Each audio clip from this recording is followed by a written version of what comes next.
പടയാളികളായനമായനമായി സമരോത്സുകരായി പടയോടിയ പാവന ഭൂമിക താണ്ടിയ സംവിധയായി പല കൽപ്പനകൾ കവികൾ പണിതിട്ടൊരു സംഭവമായി പല പാവന മാനവ മാനസ സങ്കട സംഗതിയായി ചിന്തപ്പൂന്തോട്ടത്തെ ചന്തത്തിൻ നാളെ ശങ്കപ്പൂമ്പാറ്റ് തെന്നിപ്പാറല്ലേ നിൻ ചെറുകടി സിൽസിലയാലേ മധുപൊടിയണ പണിമലരാകെ പൂമ്പൊടിതരി ചിന്തന പൂക്കൾ ചോക്കണ പൂതികളായ പൂവിതാകള് പൂത്തു നിൽക്കണ പാട്ടുപാടണ മോഹത്തോടെ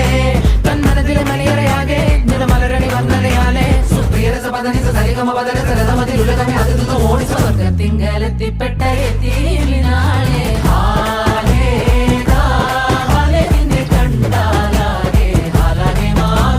മധുരക്കിനാവിന്റെ കഥക തുറക്കുന്ന മതിഭ്രമദായിനി പരിമളഗാത്രേ